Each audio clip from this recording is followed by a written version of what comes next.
Hello दोस्तों, स्वागत है आप सभी लोगों का हमारे चैनल सम्राट अकेडमी में। तो दोस्तों आज मैं आपको बताने वाला हूं बायोलॉजी के बहुत ही महत्वपूर्ण बहुविकल्पीय प्रश्न। ठीक है, तो इसे आराम से आप देखिए, समझिए। तो दोस्तों अगर आज वीडियो अगर शुरू से लेकर लास्ट तक देख लेते हैं तो इसमें से बहुत बेनिफिट होने वाला है आप लोगों को एग्जाम के दृष्टिकोण से। कम इसमें से 4-5 क्वेश्चन 100% आने वाले हैं। ठीक है, बहुविकल्पीय प्रश्न के। तो चलिए बिना देरी के चलते हैं क्वेश्चन नंबर पहले की ओर और मैं आपको बताता हूँ कि किस प्रकार के कितने बेहतरीन क्वेश्चन है। ठीक, देख लेते हैं। देखिए पहला क्वेश्चन यह है कि केवल जल में घुलनशील होता है, केवल जल में घुलनशील होता है। तो ऑप्शन है विटामिन ए, ये भी ऑप्शन सही नहीं है। विटामिन डी, ऑप्शन बी भी गलत है। और विटामिन के, ऑप्शन सी भी गलत है। तो दोस्तों केवल जल में घुलनशील विटामिन होता है आपका vitamin C. Option number D इस क्वेश्चन का करेक्ट आंसर होगा। देखिए दोस्तों मैं यहाँ पे उत्तर में भी लिख दिया हूँ कि विटामिन सी जल में घुलनशील होता है। ठीक है, उम्मीद करता हूँ दोस्तों क्वेश्चन नंबर पहला आपको क्लियर हो चुका होगा कि जल में घुलनशील सिर्फ विटामिन सी ही होता है। तो चलिए दोस्तों देखिए एग्जाम के दृष्टिकोण से बेहद अच्छा क्वेश्चन है, इस बहुविकल्पी में पूछा जाता है। चलिए क्वेश्चन नंबर दूसरे की ओर बढ़ चलते हैं। देखिए क्वेश्चन नंबर दूसरा यहाँ पे है कि पादपों में प्रकाश संश्लेषण द्वारा भोजन का निर्माण होता है। पादपों में प्रकाश संश्लेषण द्वारा भोजन निर्माण होता है। ऑप्शन है जड़ में, पत्ती में, तने में कि पुष्प में। तो दोस्तों ऑप्शन बी इस क्वेश्चन का करेक्ट आंसर है पत्ती में। ठीक है, इसे आप लोग लिख लीजिए या तो स्क्रीनशॉट मार लीजिए। तो पत्ती में पादपों द्वारा प्रकाश संश्लेषण द्वारा भोजन उत्पन्न होता है। चलिए पढ़ चलते हैं अगले क्वेश्चन की ओर। क्वेश्चन नंबर तीसरा देखिए, तीसरा क्वेश्चन यह है कि प्रकाश संश्लेषण प्रक्रिया के दौरान उत्पन्न होने वाली ऑक्सीजन गैस कहाँ से प्राप्त होती है? कार्बन डाइऑक्साइड से, कि जल से, कि वायु से, कि पर्णहरिम के विघटन से। तो दोस्तों जैसा कि मैं आपको बता दूं कि इसका option number B, option B question का करेक्ट आंसर होगा जल से। ठीक है, देखिए उत्तर में जल से, और इसे H2O के नाम से जानते हैं। ठीक, तो चलिए दोस्तों बढ़ चलते हैं अगले क्वेश्चन की ओर। क्वेश्चन नंबर देखिए चौथा, वेरी मोस्ट IMP क्वेश्चन है। क्वेश्चन नंबर चौथा, द्वार कोशिकाएं पाई जाती हैं। द्वार कोशिकाएं पाई जाती हैं जोड़ों में, रंध्रों में, वात रंध्रों में, इन सभी में। तो जैसा कि दोस्तों मैं आपको बता दूं कि द्वार कोशिकाएं रंध्रों में पाई जाती है। ऑप्शन बी इस क्वेश्चन का करेक्ट आंसर होगा। ठीक है, तो चलिए क्वेश्चन नंबर पाँचवें की ओर बढ़ चलते हैं। क्वेश्चन नंबर पाँचवा दोस्तों यह है कि पादपों में वायु प्रदूषण कम करने वाली प्रक्रिया है। पादपों में वायु प्रदूषण कम करने वाली प्रक्रिया है श्वसन, प्रकाश संश्लेषण, वाष्पोत्सर्जन, प्रोटीन। तो जैसा कि दोस्तों इसका ऑप्शन बी क्वेश्चन ऑप्शन सही होगा, प्रकाश संश्लेषण। प्रकाश संश्लेषण पादपों में वायु प्रदूषण कम करने वाली प्रक्रिया पाई जाती है। ठीक है, तो उम्मीद करता हूँ कि क्वेश्चन नंबर पाँचवा भी क्लियर हो चुका होगा। चलिए क्वेश्चन नंबर छठवां पढ़ के बताते हैं। देखिए क्वेश्चन नंबर छठवां दोस्तों यह है कि मनुष्य में दूध के दांतों की संख्या कितनी होती है? तो 20, 24, 28 की 32। तो जैसा कि दोस्तों आप लोग जानते हैं बहुत सरल क्वेश्चन है, मोस्ट IMP क्वेश्चन भी है। तो मनुष्य में दूध के दांतों की संख्या 20 पाई जाती है। ठीक है, चलिए क्वेश्चन सातवां की ओर बढ़ चलते हैं। क्वेश्चन सातवां दोस्तों यह है, निम्नलिखित में से मनुष्य की लार में पाया जाता है। वेरी मोस्ट IMP क्वेश्चन दोस्तों।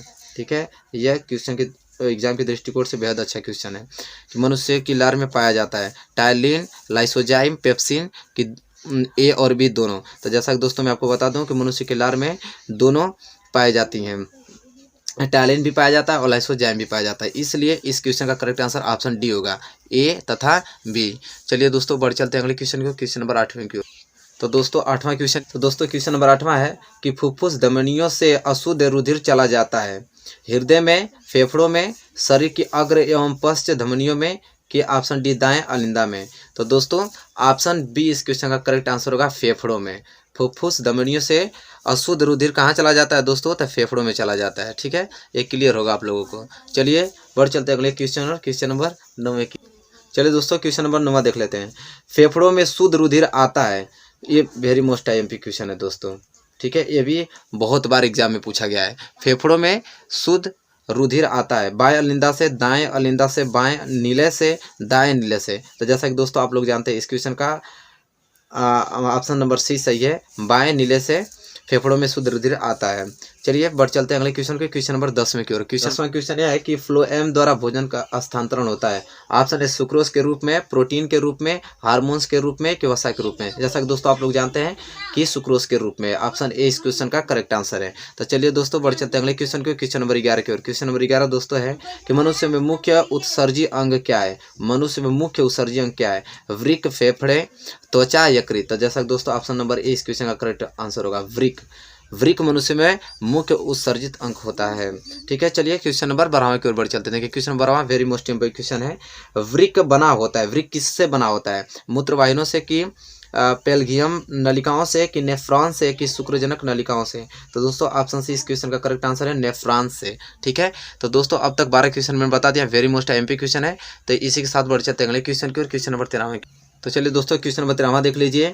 आहारनाल किसी के आकार की संरचना होती है? अमाशय, ग्रहणी, ग्रासनी, कृमिरूप, पेरिसिका।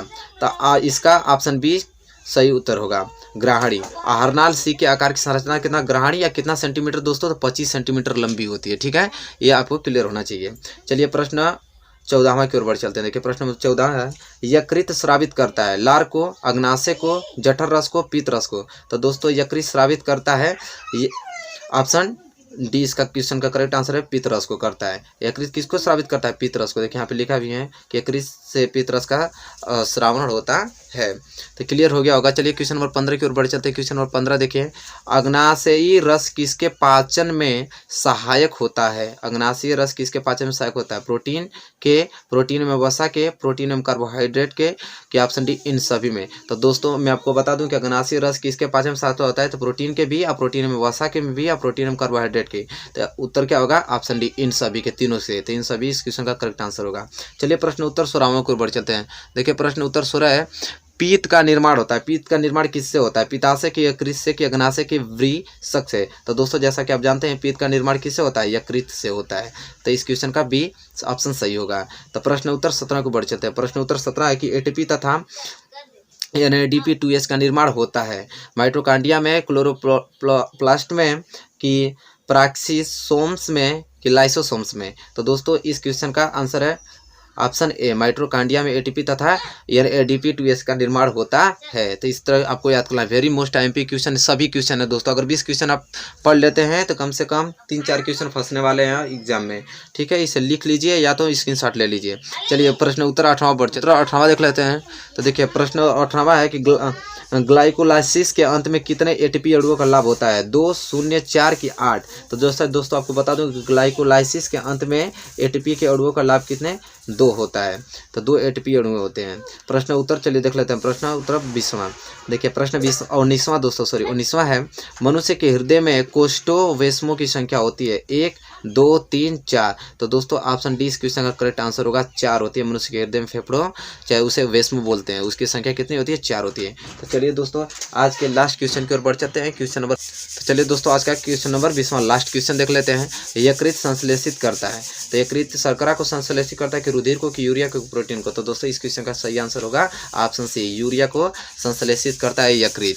तो दोस्तों इसमें से मैंने 20 क्वेश्चन मिस बहुविकल्पीय IMP क्वेश्चन बताया हूँ। अगर दोस्तों ये आपको तैयार हो गया तो समझिए 4 या 5 क्वेश्चन एग्जाम में आने वाले हैं। ठीक है, तो दोस्तों वीडियो आपको अच्छा लगा तो प्लीज़ लाइक करें और ज़्यादा से ज़्यादा शेयर करें। और दोस्तों अभी तक आप मेरे चैनल पर नए हैं तो प्लीज़ चैनल को सब्सक्राइब कीजिए और प्लेलिस्ट में जाकर देखिए, मैथ इंग्लिश के वेरी मोस्ट IMP क्वेश्चन में बताया हूँ, उसे जाके भी आप तैयार कर लीजिए। ठीक है, तब तक के लिए धन्यवाद, मिलेंगे नेक्स्ट वीडियो में।